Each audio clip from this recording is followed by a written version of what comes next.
BJP Kakile, MLA, do Queen Unaramba Unavanga Potu, Yaram the Potu, 100 yard raising idea. Manipur the Langakama Indiana sending with another Adam Sembangam Gineva. Aduna, I could get resettlement, say, I know Sajo, Hizaki Moigilary was Suzuki ground rule door, Fazanabu, Indiana, Nana Salan Biraba. Ground rule do the Manipur, okay, Kabia Rosi, ya mixing up a letter. An issue of the Moy no way paragraphs at Piarosi, mixing up a letter. High level man, Jinjino, Fazana fulfilled or Pomatumda, Akoi Adum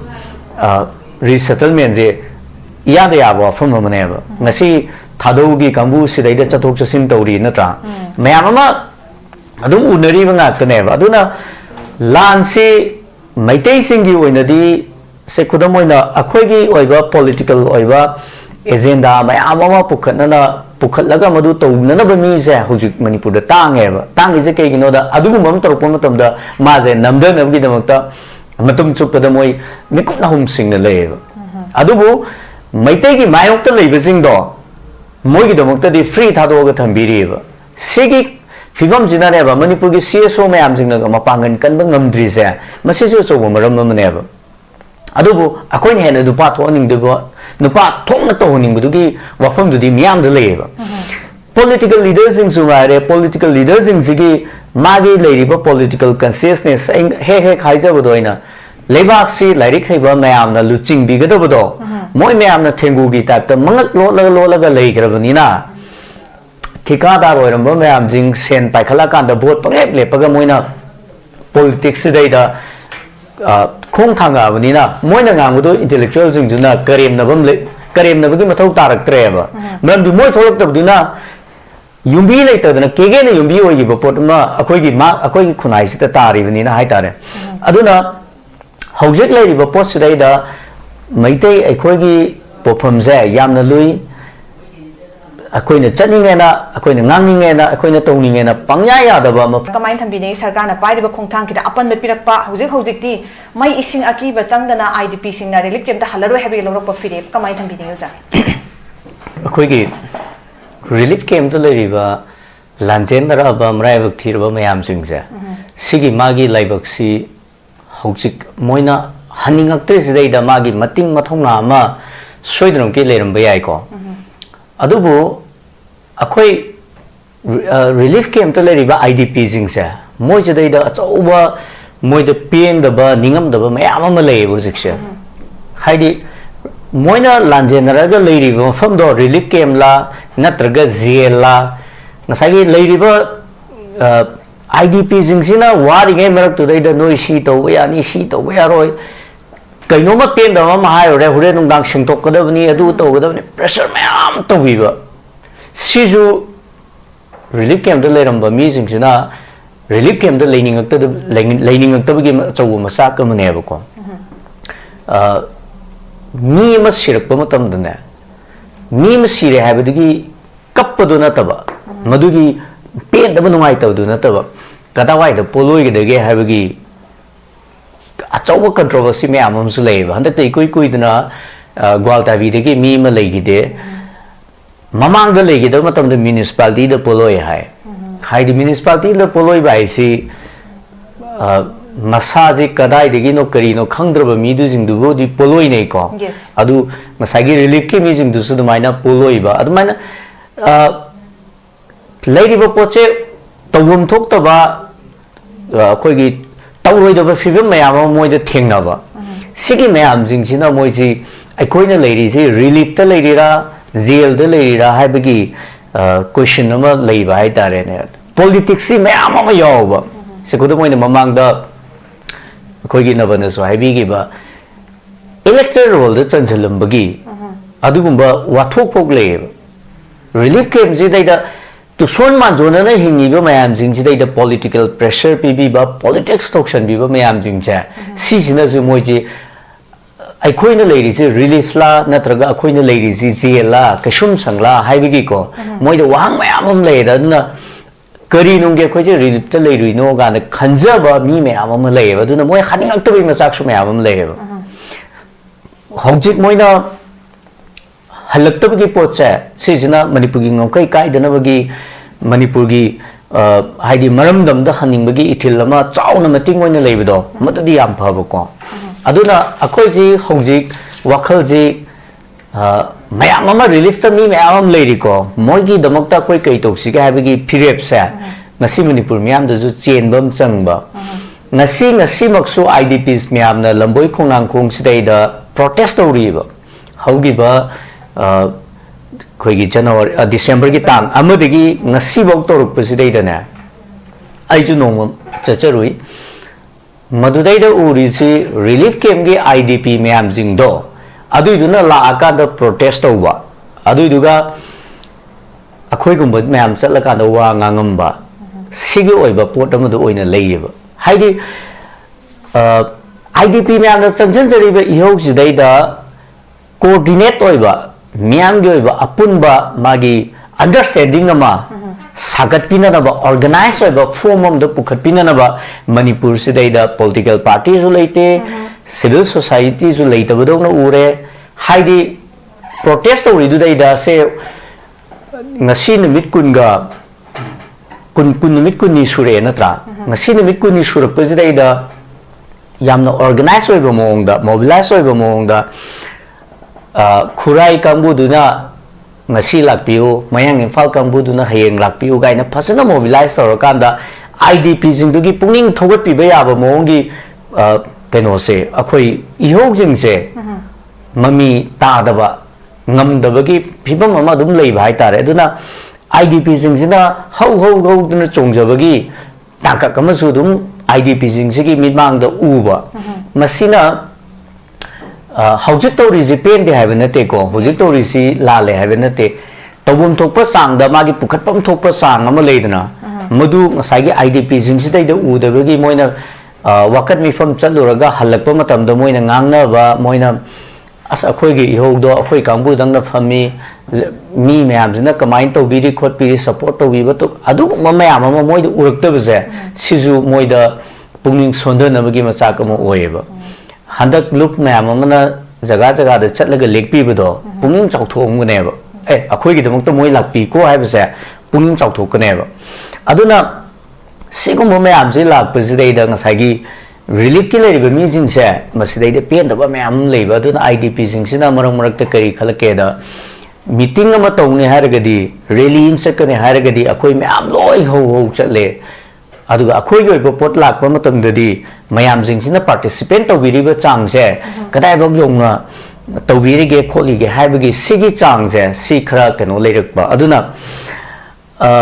movement si coordinated oiba aduga mobilized organized oiba aduga field da phasana mobilized to aduma makhalgi ngasagi hayeng rally im chakani na lauthok pudo adu nataba hayeng rally im chakani hairagadi lamlai mai kaina kana na sinba adigi torbung mai kaina kana na sinba adugumagi phajaba magi coordinate oiba adugumba mobilize oiba organize oiba fibam je akhoida kitang sonbadong na leiba ko sijina akhoigi IDP jingsi thamoi de pen da budo maduma leiba se Meeyam di ready da dum leiba Meeyam gi sentiment je adom yamda wang na IDP jing dam to sulaiba lepeba tawudo buk aina nga sai je gi noina coordinate to birak to budo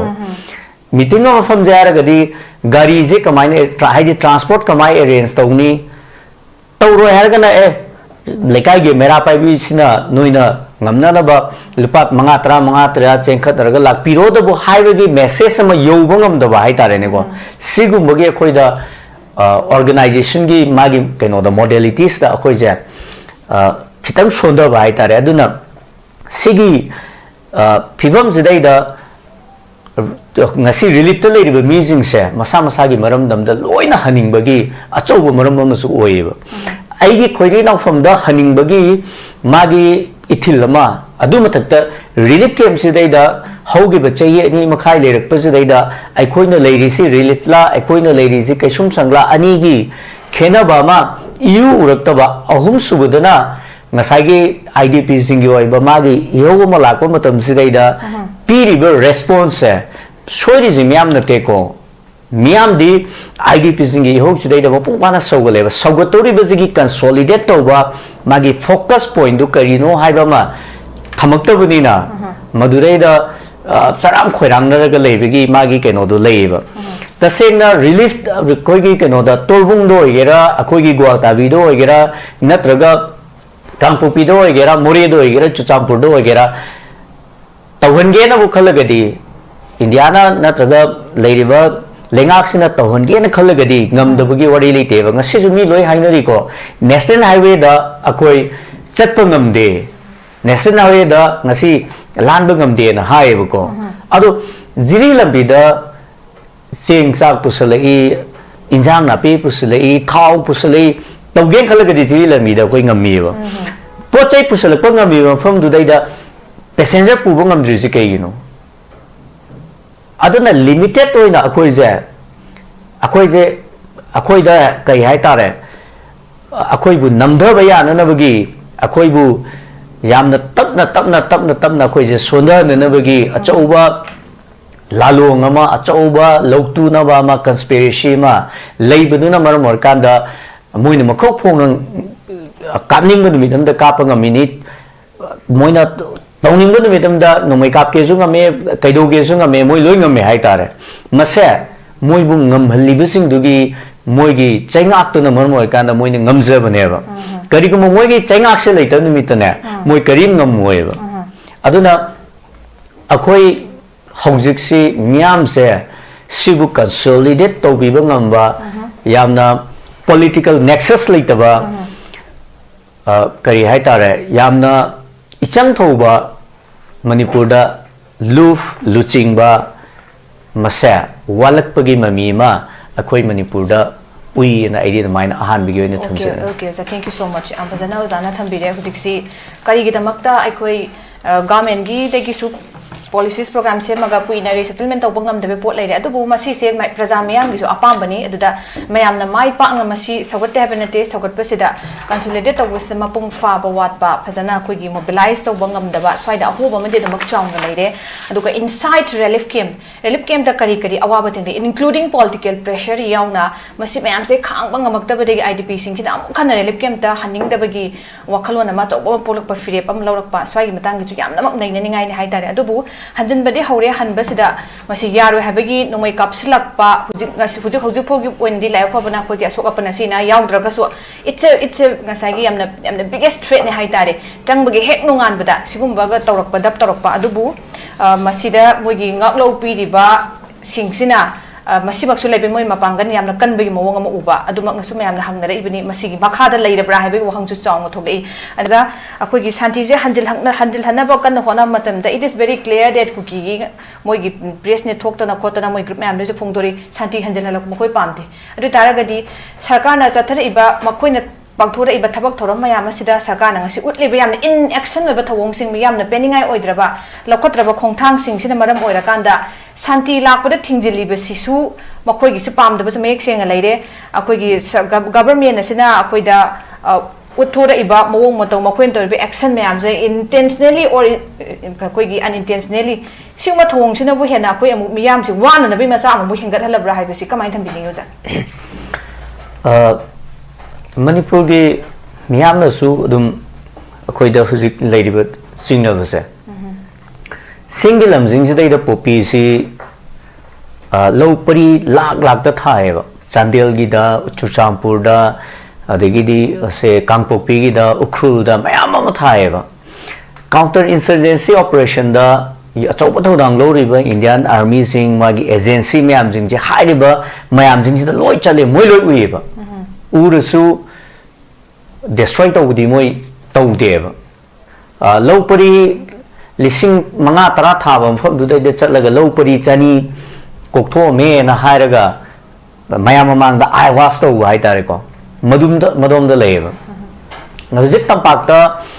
numit khuding gi nomu kang da mi fari extortionist ne hai sen kharam ne hai adu hai mayam ma charge mayam to ri ko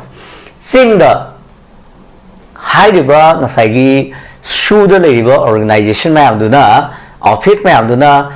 illegal tax lo riba mayam ja shidai da di moi mamit ushalaga leba conspiracy longtu na base swai de lebra je dum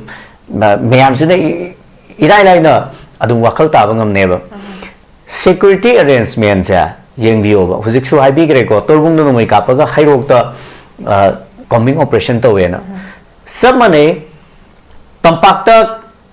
moina confine to ro ga thami ba security arrangement ja si sab mana na kangpupi de su tham bio ba ke do wi national highway cha de ngamui de no Zik lamlai assembly gi leiriba ngasagi yangang popi ga thamna popi sigi marak si daida leiriba security arrangement ji napet pali de gi thatpa hore adegi di leishum da mathat le molien yang dam that le ko adegi di jaga jing je maitai gi area jing je loi that le moirang pure lom de sumai re mai loi thame du som nakan maitai rom da changak pa ya ba jaga jing do adu de di sum de gi simon ana ama lei adu da ma thame loi re free de chalo leva ngan asom de no mai kapa ga keno maitai changak po ina thinga ga lei du ngai re casper thachal ga ndu ko moi gi bullet proof gari jing thachal ga ndu thami du ngai re ba aduna lady ba security arrangement gi fibam popi tha ba moi na neglect tori ba gi mong adegi di national highways dai da illegal tax chathra ko matam da Indiana natraga leiriba lengak sina mamit ushalaga leiriba gi mong jina achauba conspiracy ma leiri asidi ya mek singwa neba aduna akoi ni yeng de cookie len hai moina ko cookie len hai je huju huju leiriba chu champur ji da pata bu kam pai ge ba moi cookie gi any village sing ja si ning thau gi neba ma gi miam gi yauk de mai miam gi lam te yauk de ning thau du de saidang ga leiba neba village chief sing du gi right neba kada ba di cookie len sem do ino ba masagi len right po phung jo do moi na kamai na cookie len sem do ino ba cookie len na te moi do chief len hai di ai ko khun gi ning thau jing gi lebak am sem ne ha di ai ba hojik moi gi khun gi ning thau jing du na bok ta ma gi lei ba yum mam jing do adu gi lambu pi bi ponte ba aduna cookie len ga cookie moi na cookie hai se sekura moi na Burma da military junta na mayam am sang na pan grab ko adegi di National League for Democracy na abuk matem su pan grab hai di ong su san ji kamu na democracy kamu na pan grab ko adu bokta Burma da cookie hai ba pot se recognize to bi de cookie hai ba identity ma recognize to ris di akoi sai notice dai da Indiana pagdok tok sulam bai wari ne ba mogi origin no ba Burma do adu de cookie hai ba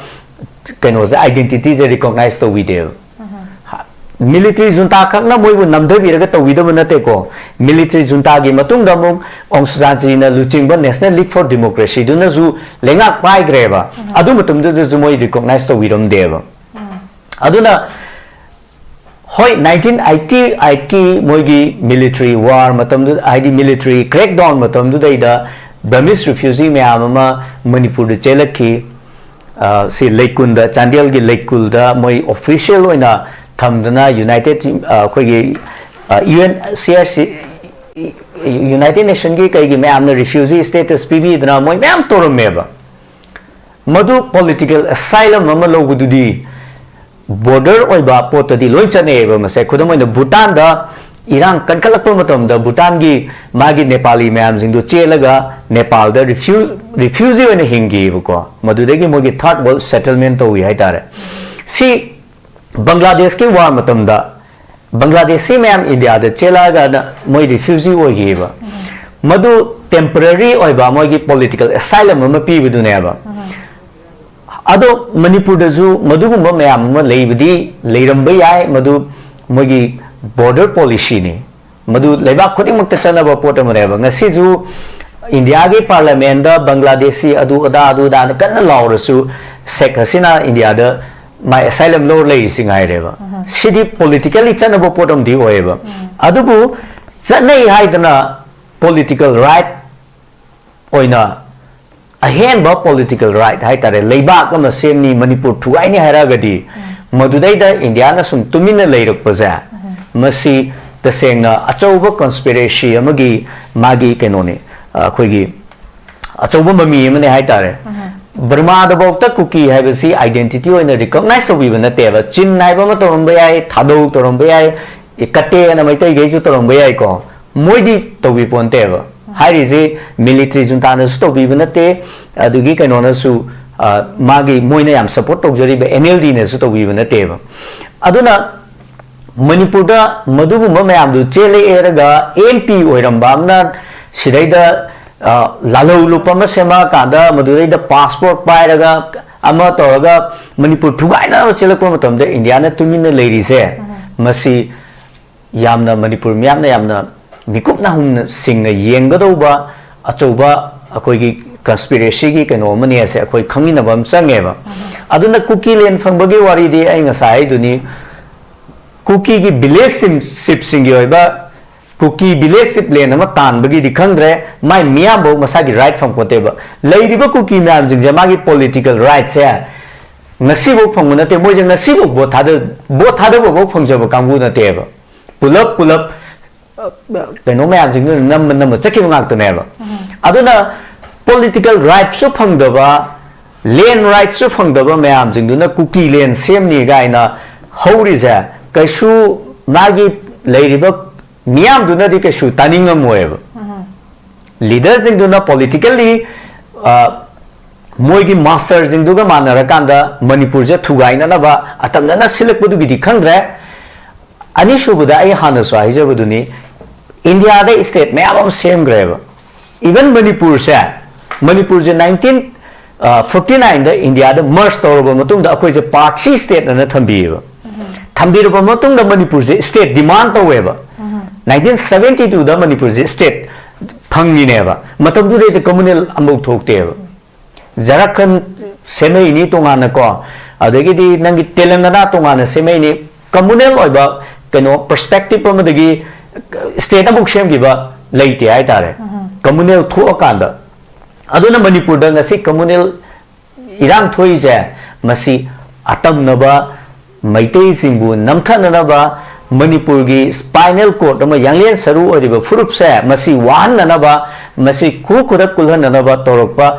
larger conspiracy amada ngasagi suda leiba cookie gi militant jing do madu khulai oina sijinar pune azidi ya make sengi wa phom neba aduna manipur da hojik resettlement to bai ja kaino oina rubam na teba moiga su tong na riba militant gangbu jing ja sibu su gi ground rule do phajana ngala thamge da manipur da resettlement ja punghai de ya ba thabak neba moigi nongmai jing do CRPF ta thamgadam ne hai ground rule du dai da manipur gi ngamkai kahelo hai ba pochi ineraga yauri ba potom ne ba ado atamnana thado ga thamakanda atamnana moibu free pira kanda maitai do onjalaga nomai kapal kanda aikoi bu sonda na ba sile ine ba aduna aina ngasai jai je budu national highway da chalhan ba yade na hai ba moina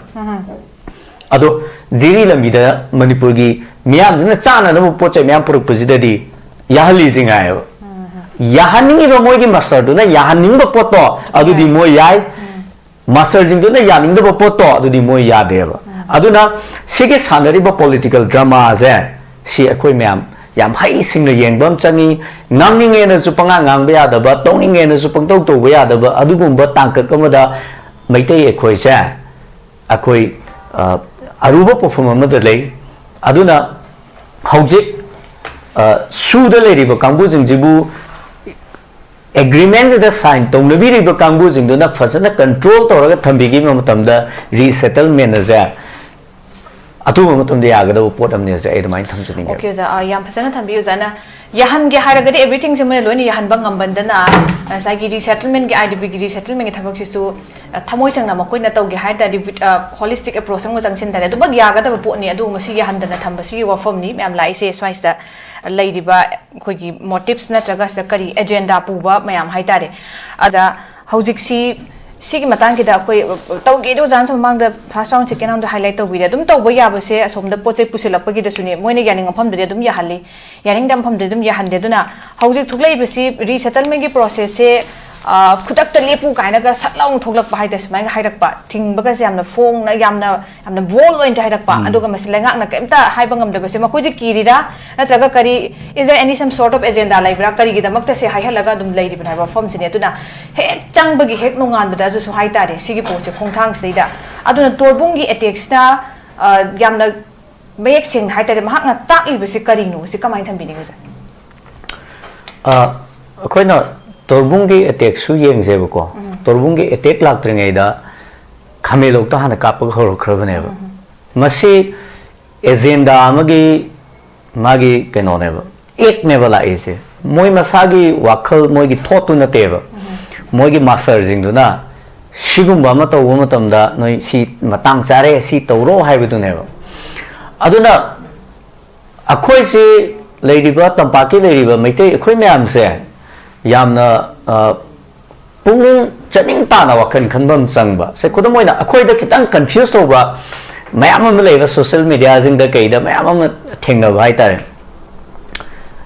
kitang kana ha kai kano to roga policing jina kitang kana kano to roga kanda noi ching di kangam bra noi du di to ngam bra hai bu ko ado sigi administrative lady ba manipur gi administration gi magi system je sizu yeng bi over singdu kangpokpi district singreba chuchampur district singreba bisempur district tu na bisempur gi district police tu na kang ngasai chuchampur district tu lanjulu bu da moi gi kano leiteba moi do order leiteba tampaki manung da se yangang pokpi du dai da moi na sangbadi ngameba Imphal East district police tu na singdu da kakalu rakanda di kangpokpi district oi bini na moi do sangba ya deba aduna leibiba state policing je siju IRB oigera commando oigera moi su moi na tongningi ba thabak to moi ju tawba ngamdaba moi gi limitation ama leiba maram di district police hairi mina district police hairi ni moi ju ngamjadeba adoida akoi na onjal lakanda police tu daida noi asidi ngamde ne haibado haidi mangon do piriba administrative power do limited oibani na ma ju ngamdeba ado akoi na hangdori di achievement ama Imphal East lei Bisempur da lei mayam ama lei reba asom dadi ngamde hai tare ne ko adugi sigi poching je mayam ji yam da kupna koi ji yengbam changeba ada akoi oina akoi masen oina saunaraga leiba ja masine ba mayam sina pami sina aduna akoi ji yam chaning ta na wakhan khanba aini ngasai jo hai ji gi da koi ngangning ne su ngang ba ya de tongning ne su ta to ba ya da buni na masi akoi yam na politically conscious oina yamna wakhal ta na akoi wangang mam changeba sidaida mathongna pharijing do moi chingda ju mathongna phaninge ba adu kan da di magi district administration du da pi da bani na power do pi da bani na moi ngam jade ba adu ergadi commando ga akoi ga khanaraga police ka akoi ga khanaraga kai kana dori ge ba kana da ba makhal gi mungna ba ja sina akoi da mangja ba to ko ne ba aduna sigil limitation me am jing je koi loi khamina ba change ba aduna relief camp se hojik kayam kuina leigi dori no ai ba question je masi ngasai gi hangbi gi dongna akoi na pakum khum ba yam luye maram di drama se sananingi bi mi jing duna kayam kuina sananingi no hai ba gi makha pole eba manipur gi hojik lainga kama leitri se moina lehening bu mi dam dum lehen be ai ba adu kuina atai gi loi tok thok ra je ba BJP khakki le MLA do adu kuina unaramba unaba ngamum do ba potu yaram do ba potu handak ya agri jingai re ba manipur da lenga kama India na semning ba numit amada adum sembangam gi ne ba aduna ai khoi gi resettlement se ai na sai jo haije gi buduni moi gi le ba suji gi ground rule do fajana bu India na ngak na chalan bi ra ba ground rule dai da manipur gi ngkai kai bya roi si ya mek sing na pale re ani shub da moi no moi pai ra ga chat pya roi si mek sing na pale re hai ni ba mayam jing jin do phajana fulfill tor ko matam da akoi adum resettlement je ya da ya ba phum ma ne ba ngasi thadau gi kambu si dai da chatok chasin tori na tra mayam ma adum unari ba ngak ta ne ba aduna lan si maitai sing gi oina di se khudam oina akhoi gi oiba political oiba agenda mayam ama pukhatlaga madu tawna ba mi se hujik manipur da tange ba tangi je kai gino da adugu mam tor pon matam da ma je namda nam gi damakta matum chup da moi mikup na hum sing na le ba adubu maitai gi mayok ta leiba sing do moi gi damakta di free thado ga thambiri ba sigi figam jina ne ba manipur gi CSO mayam jing na mapangan kan ba ngamdri se masi jo so maram ma ne ba adubu akoi ne hena dupa thoning duba nupa thongna to honing budugi wafam dudi miyam de leba political leaders in sumare political leaders in sigi magi leiriba political consciousness he khaija bodoina lebak si lairik heba mayam na luching bigado bodo moi mayam na thengu gi type ta mangat lo la ga leigrabani na thikadar oiramba mayam jing sen paikhala kan da vote pangep lepaga moina politics dai da khong thanga bani na moina ngamudo intellectual jing juna karem na bam le karem na bagi mathau tarak treba nam du moi tholok tabduna yumbi leitadana kege na yumbi ogi bapot ma akoi gi khunai sita tari bani na hai tare aduna hojek lai ba pot sidai da maitai akoi gi pofam je yamna lui akoi na chaninge na akoi na nganginge na akoi na tongninge na pangya ya da ba mafam ma oi pofam ma da lai aduna akoi je yam haina sing na satpam changi relief ki wafam ogera lengak sem gi wafam ogera leiriba drama je bo sanariba kangbu jingduna thadok ningba numita thadok pangami lotion ningba numita lotion bangami aduna resettlement je achauba issue nate moina tauge haragadi mikupta ngamba pot ne se ai dmain thamjani the security dialogue and rehabilitation loinamak lebak sida akoi gi waro sinam prok na maru oiba posak ngantani aduda masida akoi gi mai pakna successful resettlement sida manipur gi peace pura ko matam da hanjila pusilak na bida khongthang gida kayamuk yam da contribute tauba ngamgani habise kamai thambini ga akoi sinbiri kangbu jing do thomoi sengbam changeba haidi irang leiba iho kan hobong amba torbung rom dadi moyam kan emphasis tawri ko akoi gi gwalta bi khuldo yum khundra muk tang ta jai yum mai phung tang ta jai moi di kaim hai bi jungam jadreba moi gi report ama ngasi lebak sina khanaraga noi gi dus main tawre hai bo pot ama miam khang hairak pasi leitriba moi thomoi sengdriba iho laira kan da khangboin tawriba adu miam ji iho horak na ba invite kana na tawri no aduna India thamoi sengbam changi leiriba lengak se thamoi sengbam changi adu duga thamoi sengna masi resettlement purak na hona bioba political dialogue mayam toroga su yaroiba ada dialogue toro halaka da national highway hangam drisne bojipo aduna moida thamoi sengbiraba India is a super power country amani haidana malem sen batung na prime minister na koicha chalaga lauri neba utli neba aduga national highway bo hangtongam de lamlai gi gwalta bi do resettlement ngam de haragadi India gi magi kainoji ikai khumna bi karawai de leidori ge ba leibak miyam da lumai de yon bu chamane ba aduna manipur da political dialogue miyam ma to be ai to do be ai sitting miyam ma leibe ai leite be ai akoi gi honabam thokpa chang do India na thamoi seng no hona biraba mikup to adu dei da akoi soidna mai pak kani aduna thamoi seng driji kana no je manipur miyam na yam khandan jani nge phom jai thamjari okay ja thank you so much yam pajabo jagi closing remark thambi yamna fair oiba governance ama kakti yam tangai fadre akoi gi stay da thoiba samasya mayam si masi woroisen purak na bai damak ta tuna internally displaced persons in lanjeng raga chahi ani makai hena masagi mayumda hanjin bangam dana leire iba relief camp da leire iba sing sina mayumda haning bagi safety oina adagidi izat sanman leina with dignity and a normal life ta hingning bagi apamba makoi gi si masigi khongthang ki su oina koi gi gamen lakolakpa khongthang si daita huji pad mayam pira I tawbutabu permanent solution si purakpadi sungam ngamoi deni masi sum sangdo leita de karmana resettlement IDPs mayum da handal handana akoi gi daida woroisin purakpa irang si woroisin purakpadi dum yaroi deni sangdo leiduni aso sina dum akano masu odimni a big part ni aduna sina livelihood ta effect mayam am torakpa adagi education da social harmony da akoi gi steam panelising sum mayam thambi ki inside relief camp ta thengna ba akoi da traumatized torokpa leiningak ta ba akoi da yamna isagi yumda hanjalakoi apamba longing ama kak manung dagi push torakpa sigi apamba se maram mara hujikti relief camp ta halaro habagi free se pok lorakpa sarkan even if sarkan absi arrangement fail oi tarago so masagi dagi with farm stand hona jagani habe khongthang se moksu lakpa maram aduna sarkana akoi gi security fajana ensure tawba amuk khana koi gi trust reveal to pamadi mathau tari na thamjage lairiba koi community sing loinana aduka IDP sing gi marak tasu adu phajana rehabilitation se proper rehabilitation provide to ba support to ba aduga loina thamjaki ba fair governance masi leiraba matamda khuding maksi ekoi matam chana koi pangthokana ꯁꯥꯟꯇꯤꯒꯤ ꯃꯥꯏꯀꯩꯗ ꯄꯨꯁꯤꯜꯂꯛꯄꯁꯤꯃꯗꯤ ꯌꯥꯝꯅ ꯃꯌꯦꯛ ꯁꯦꯡꯕ ꯑꯗꯨꯝ ꯂꯝꯕꯤ ꯑꯃꯈꯛ ꯑꯣꯏꯗꯅ ꯂꯩꯔꯦ ꯑꯗꯨꯕꯨ ꯃꯔꯛꯁꯤꯗꯩꯗ ꯑꯩꯈꯣꯏꯗ